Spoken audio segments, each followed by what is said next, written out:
Bonjour, on se retrouve aujourd'hui pour une nouvelle vidéo et on avait abordé l'intestin la dernière fois, un des principaux organes d'élimination de ton organisme qui convient de chouchouter parce que sans lui, tu as vraiment du mal à fonctionner correctement et tu auras vraiment du mal à perdre du poids si tu as du poids à perdre. Alors on va voir un peu ce qu'il faut faire pour chouchouter cet intestin qui mérite toute notre attention. On a vu notamment que cet intestin n'était pas qu'un long tube sans rien dedans, il y avait une énorme population bactérienne qui la peuplait et que cette population bactérienne avait des fonctions propres et une utilité très importante pour l'élimination et l'absorption des nutriments.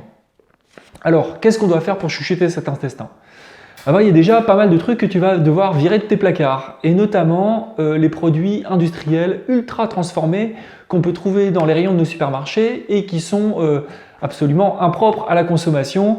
Je veux parler des plats préparés, remplis de quelque chose des aliments qui n'existent pas en vrai, et que le corps ne va pas savoir reconnaître, qui ne vont pas être perçus comme des aliments physiologiques et qui vont ne faire qu'encrasser ton organisme et donc augmenter la charge de travail que tu vas donner à tes organes d'élimination. Donc déjà, tu peux oublier tout ça, vire des placards tous les plats préparés. C'est une question d'organisation.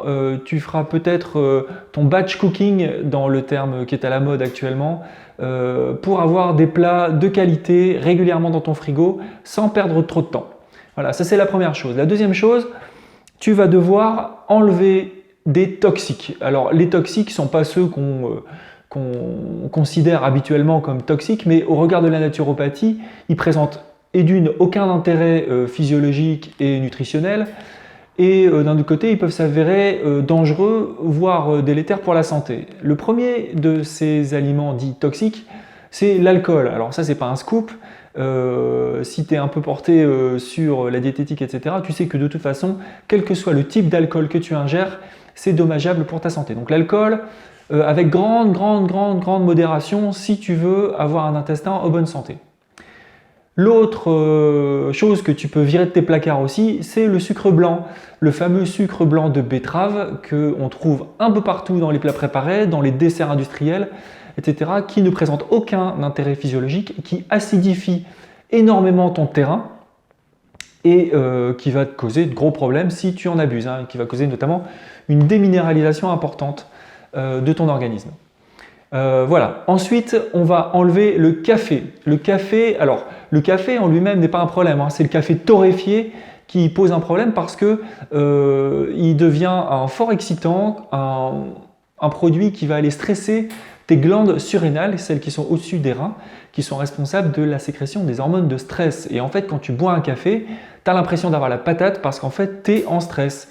Et ton organisme va essayer d'éliminer à tout prix cette molécule et va se mettre à sécréter du cortisol, qui est l'hormone de stress. Mais comme je l'expliquerai dans une prochaine vidéo, quand tu es sous cortisol, tu ne peux pas mincir, c'est pas possible. Parce que quand tu es sous cortisol, tu as du sucre dans le sang. Et quand tu as du sucre dans le sang, tu as de l'insuline qui est libérée. Enfin bref, je te passerai une vidéo plus détaillée là-dessus pour que tu comprennes bien ce que c'est que ce problème d'insuline chronique dans le sang. Ensuite, on va enlever de tes placards les produits laitiers de vache.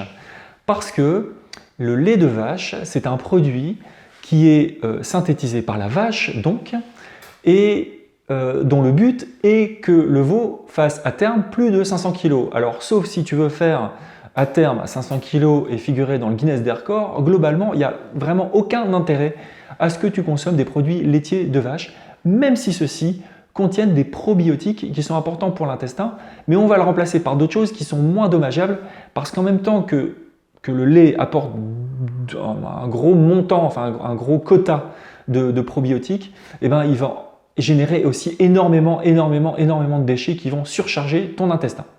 Donc tu oublies les produits laitiers de vache sous toutes leurs formes, les crèmes, les desserts, qu'est-ce qu'il y a encore, les fromages évidemment, et tu vas surtout les remplacer par des produits laitiers de chèvres et de brebis, de petits animaux qui sont moins dommageables pour la santé.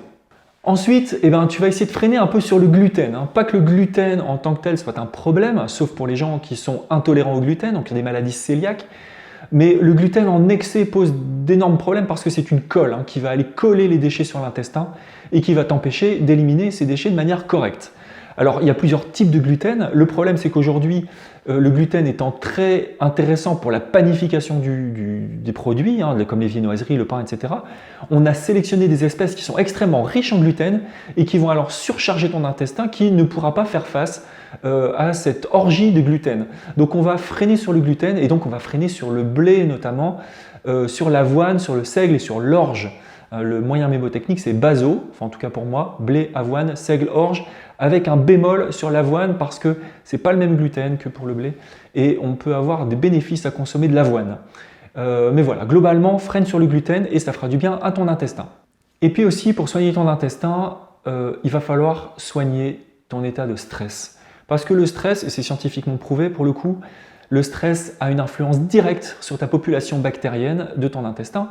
Et donc, ton état de stress va avoir un effet délétère sur cette population bactérienne.